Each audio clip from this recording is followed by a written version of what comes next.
Hello, I'm so excited to be with you. My name is Steve Bosford. I'm with William H. Sadlier, and I am presenting today on making the most of EdTech, planning for technology rich learning experiences. So, again, excited to be with you for NCEA 2022 for the on demand sessions. So, thanks for joining me. I hope this is helpful for you. It's designed really to make the most of the EdTech that you have access to. Are you making the most of that? So, we'll be taking a look at helping you to evaluate your EdTech and make decisions moving forward. Schools spend a lot of money each year on EdTech products, and research shows that it's underutilized. So we'll take a look at some of the ways that you can tell if your EdTech is being used and used successfully, what to consider when selecting EdTech, and a lot more. We'll get into that here in just a second. But as we begin, I wanted to share the QR code with you so that you can go ahead and access the Padlet that I have prepared for you. This will have an outline of this presentation with a lot of questions for you to consider. So be sure to access the Padlet, access the document. It's a Word document so that you can edit that as you see necessary. So with that, we will get started and move forward with the presentation. All right. Our objectives today are to help you to evaluate your current EdTech solutions, to evaluate and select new EdTech solutions, to secure funding for your EdTech solutions, and to approach and access effective training and support for EdTech solutions. Many schools now have been using educational technology for quite some time. And you may be thinking, we've already done that. We've already considered this. We've made decisions and we're sort of beyond that. But this hopefully will present an opportunity to pause, especially during the or toward the end of our school year in preparing for next year, to take a look at your existing ed tech and think about its effectiveness. Think about really what you want to accomplish using ed tech. Maybe you've been using this for a number of years and haven't really thought about this since you got started. So if that's the case, maybe this will be helpful for you. The big question: what are you trying to accomplish by using educational technology? What are you trying to accomplish? You really have to have that target in mind. It's like going on vacation. We need to know the destination, and then we'll figure out how to get there, the best decisions for the trip. We'll work on our budget. We'll identify questions that we need to ask and get answers to along the way. So the big question is, what are you trying to accomplish when using educational technology? Like any good lesson, the search for an EdTech product must begin with this clear idea of how to answer this question, either for your school or for the diocese. It may be helpful to, if you haven't created a technology vision and mission statement, that could be helpful. So think about, what is your technology vision statement? What is your technology mission statement? Or do you have one? Should you create one? And do you have a planning team for your EdTech solutions? Do you need one? Would it be helpful to gather a group of people to take a look at what's in place and what might be helpful in the future to give it the attention that it needs? Again, we have to have a clear idea of where we're headed to make sure that we actually get there, right? So you can begin by addressing what's already available. Now, this may be provided by your diocese for your school, and all of the schools have uh, certain EdTech solutions that are available to them. That's a good place to start.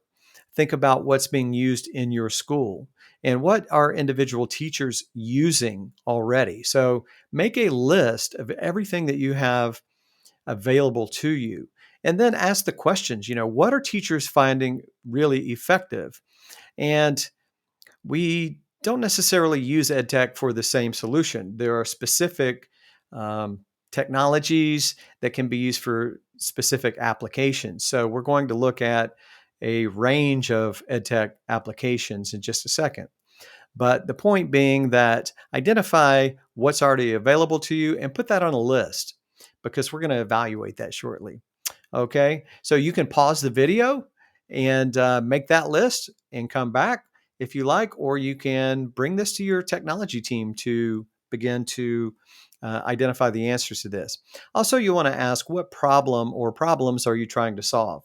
Because there are many, many aspects to using educational technology. Is it to enhance communication? Maybe you need something that's more simple to use to foster communication or more consistent communication or different means of communication. Different people are accessing information differently these days. So maybe you need to broaden the number of communication channels that you have. Instruction, are you aligning EdTech with your students' learning objectives? That's extremely important.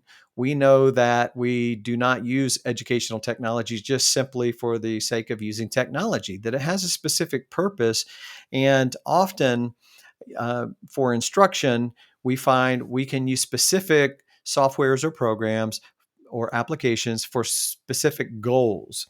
One of the books that I really love is called Tasks Before Apps.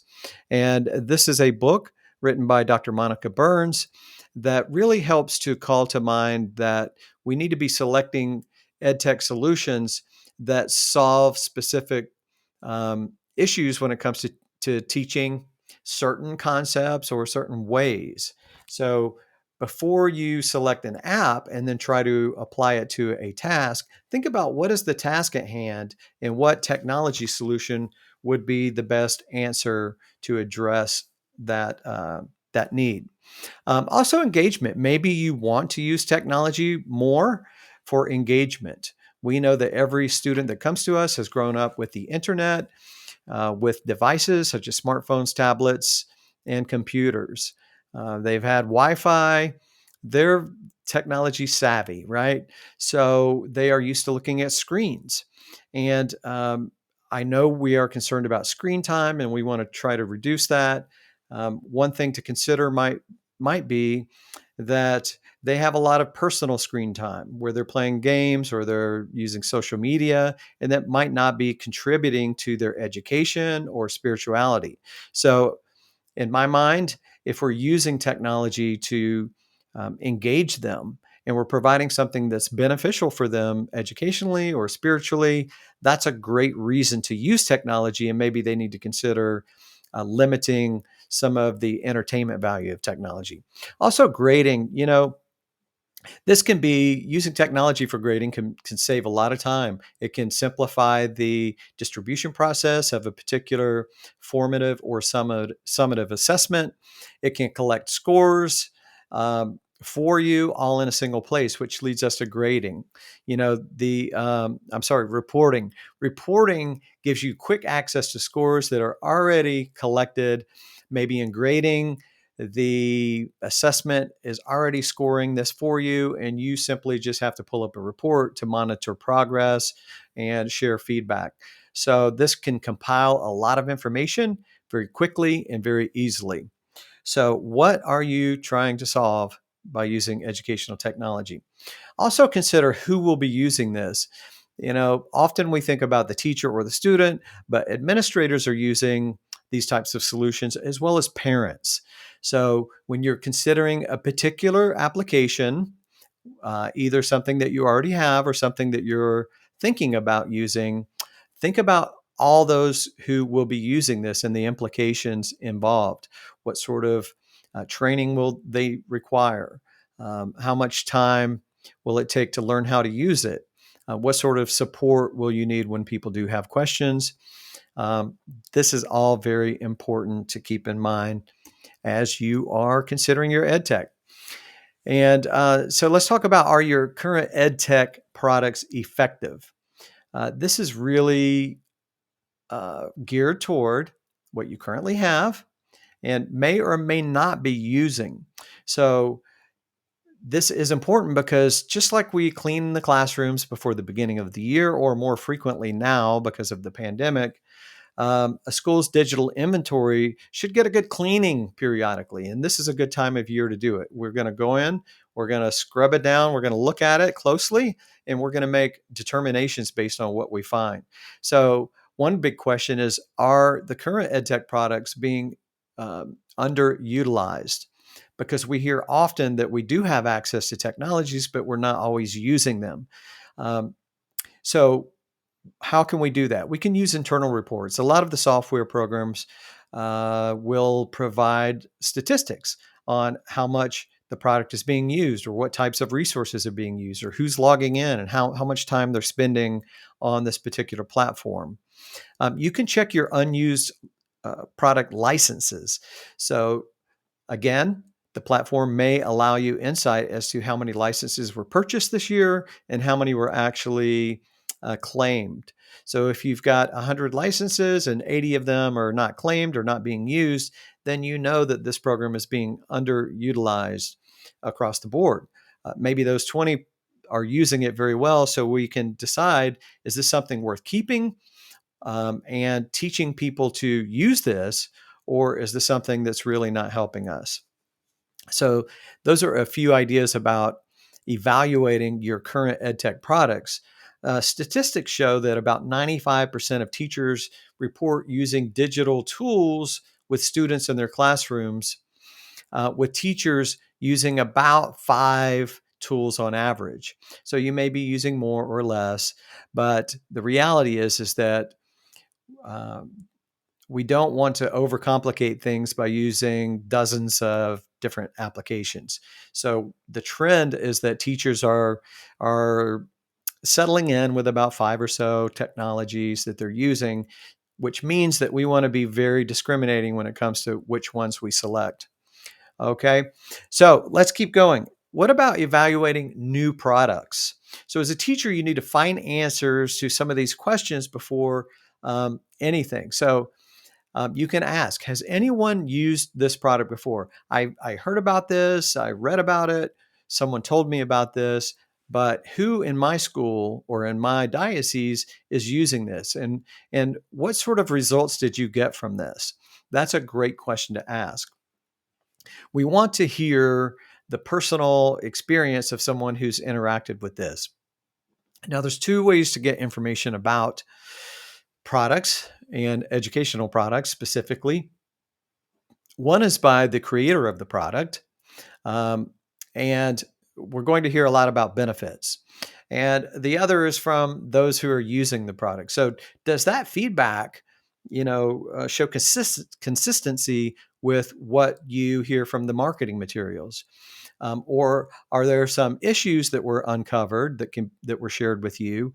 And how big are the issues? Are they deal breakers, or is it just you have to do it this way, and it's not intuitive? It could be something very simple. So it's helpful to get that anecdotal feedback from people who have actually used the programs. How will students behave while using it? It's an interesting question. What would the response be from a student who is exposed to this particular program or app? Is this exciting? Is this boring? Um, does it lead to chaos in the classroom? And if it does, is that okay? So the student impact, the student experience would be very important to consider when you're looking at something new. And how easy is it to learn to use it? We know that anytime we see a software for the first time, it's foreign to us. It takes time with it to understand. Some are more intuitive than others, some require specific training. So, what is that learning curve and what does it look like? How long will it take? What's the expectation? Those are good questions to ask when you're evaluating a new tool.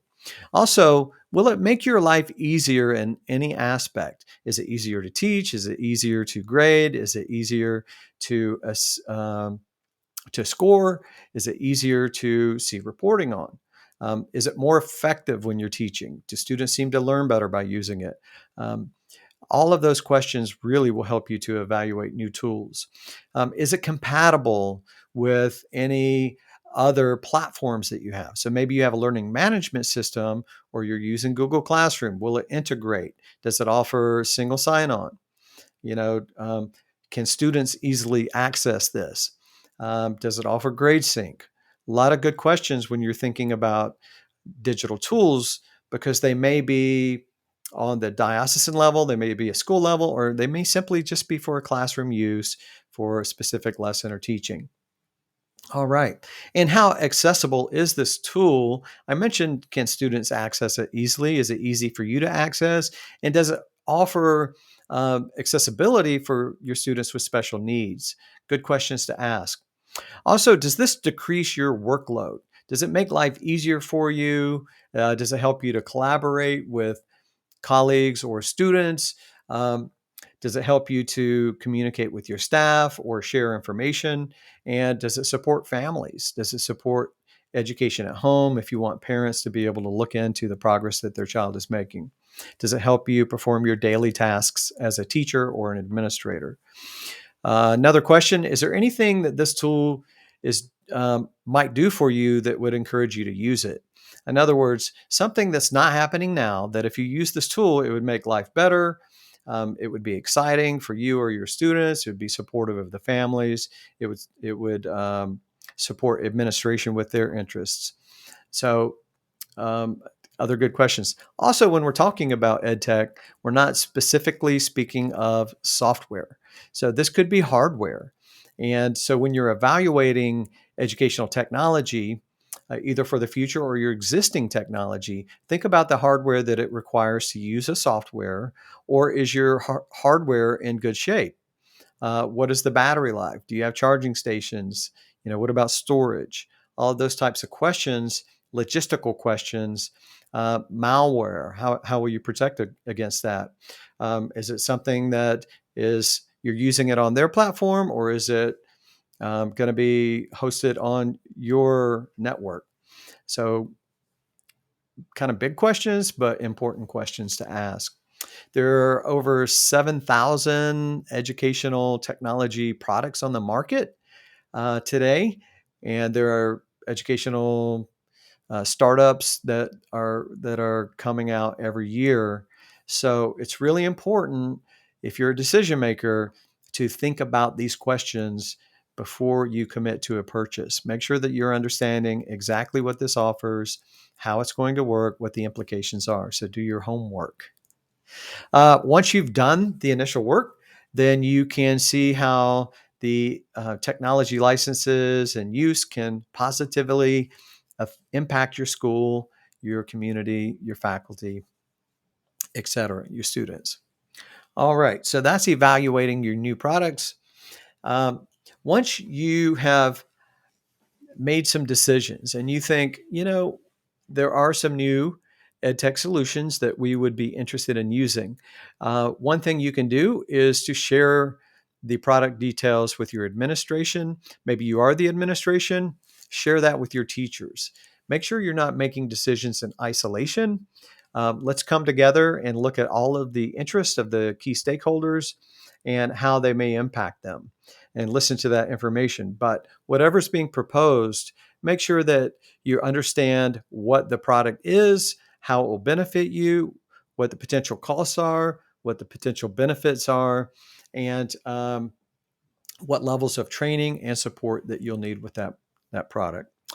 Well, I think that takes us into funding.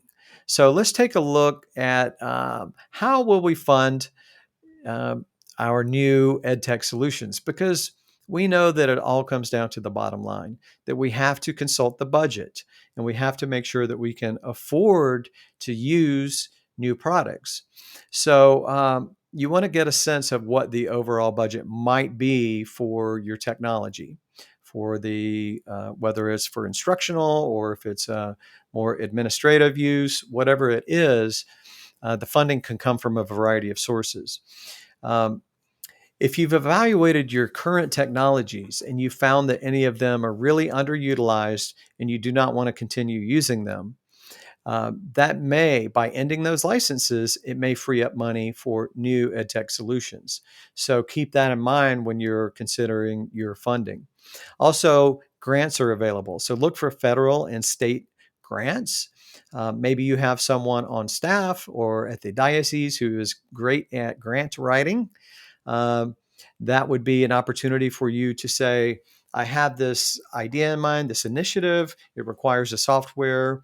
You need to be very clear about what the vision is for that, and then submit for a grant. You never know. I hear often that grants are awarded and people are getting funding for ed tech projects. So look for those grants. Also, consider a pilot. If you find something that you're interested in, maybe a small scale pilot would be a great way to start with this. It could provide a lower cost um, commitment on your part and give you an opportunity to really test out the products and test out their effectiveness. Because really, the worst case scenario is to make a large investment in something that no one ends up using, or it doesn't prove to be very effective according to how you would measure effectiveness. So, whatever those metrics may be. So, maybe starting slow and giving that an opportunity with a low cost commitment and evaluating the effectiveness in that case scenario. And then there's always independent fundraising. So maybe you just have something that you want to use for your class, or it could be across grade levels, whatever it is. But there could be a specific fundraiser to support the adoption of this product. So that depends on the philosophy of your principal, or if you're connected with a parish, the pastor. Independent fundraising is sometimes not favorable because there are other um, capital campaigns and such as that going on. So, but it's worth investigating if you're looking for funding and you're running into dead ends in the other areas. So funding is very important, but there are a lot of options in the way of funding. Now, I would provide a caution to you to try not to think about the use of educational technology as a fad. Uh, this is not really anything new to schools. Schools have been transforming over the past 2 decades when it comes to using educational technologies. Uh, However, some people still look at the use of educational technology as a fad. It's something that's come in, it's gotten popular, and maybe it will go away. Um, I think research shows that ed tech is not really going away. If anything, it's growing. So don't approach decisions to use educational technology as a fad. Really think about adopting technology for its effectiveness and how it will support you in many of the ways that we talked about earlier. So try finding answers to those questions and be sure that you're making decisions based on accurate information, not just out of your enthusiasm or excitement that you found something that you love or that you think your students will love and you'd like to give it a try. Now, one of the biggest areas I think that it's important to keep in mind is training. Now, training is an area where we typically fall short on. We always hear that we need more professional development, and of course, in all areas, but specifically with technology use. And so, thinking about the teacher, dioceses need to continue to make time for educators to learn about available technology tools, whether it's something you're using or not. Um, Consider bringing a new tool into one of your diocesan, or this could take place in a staff meeting. Someone shares a new tool and you talk about it. It's simply for the exposure. And then maybe you think about whether you want to explore that as a solution for your diocese or school. Look for tech teachers to lead this exploration. Maybe there's a small group like we talked about earlier, a tech planning team that could bring new ideas to the rest of the staff and share some of these tools and resources to expose the staff to different ways of doing things. That's a great way to become aware of new products. And of course, you need professional development when it comes to using the tools that you have selected. So schools really have to invest in meaningful professional development if they expect the tools to be effective. Um, Again, time is limited, and there's a lot of PD that needs to take place in many different areas. But making time for EdTech is very, very important, especially if it's a new adoption or a tech product that you've already had, but you found that it's underutilized. Maybe you just simply need some training on how to use this, and no one's really had time to slow down and figure it out. Um, Staff meetings provide good opportunities for a few minutes to talk about technology. There could be informal meetings. Maybe um, one teacher is going to sit with a few others on using a particular platform just to, brush up on the skills or learn a new strategy. Um, so there are a lot of ways that you can go about training. You can also check out the website for the product itself. And the companies provide typically training manuals, support sites, videos, other ways to learn about how to use the product. So families, though, also need training, and I'm talking about students and parents. So when you're thinking about the families, if especially if you're using something new, you want to make sure that they understand how to use it. With students, that you can take time during class and show them a new tool so that they know how to use it. And we are making this as effective as it can be. For parents, maybe you want to provide them with a manual or record a short screencast video showing them this is how you log in, this is how you go to the dashboard, this is how you can find whatever it is that you want them to find. And then be sure to allow time for exploration for both students and parents.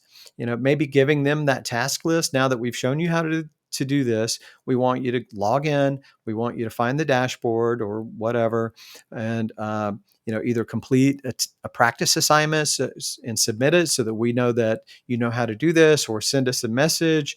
Whatever it is, give them an opportunity to get in and explore, not just give them information about how to do it and with no interaction with the product. I think that's really, really important to make sure that people are understanding what you're trying to teach them and what the expectation of their use or engagement with this product is.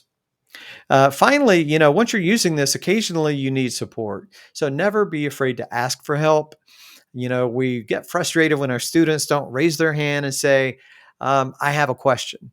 So you have to do that as well. Raise your hand, ask a question, go to that tech person at your school, go to the planning committee, go to your administrator, go to a diocesan person, whoever that is, and ask the question. Say, I'm trying to do this and I can't figure it out.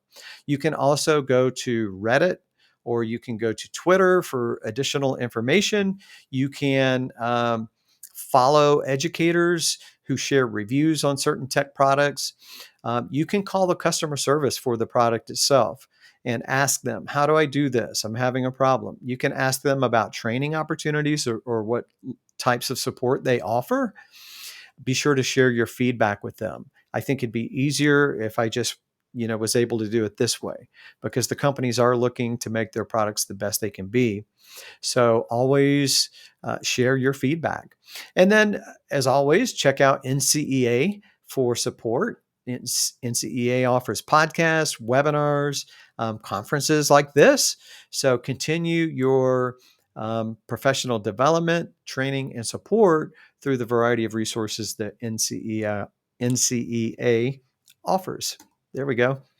And then finally, be ready for change. You have to be flexible, because if it's a new tool, you're going to have a learning curve. We're going to look at it and we're going to say, I need to know how to do this. So you need training on that, right? And then after you're working with that a little while, maybe you need additional support. But also, existing tools are always, especially technology tools, are being enhanced. New features. We're hearing feedback and we want to make this easier. So we did an update, we did a fix, we changed the way you do this because we think it's easier for you. So be flexible, be ready for that change, because we are in a world of constant learning. We are lifelong learners. We need to be willing to learn about the tools and resources that we are using with our students. And, I've got my trusty smartphone here. I'm constantly learning things that I can do in the smartphone that I never knew existed. So, I just learned that when you plug it in, you can have it say something.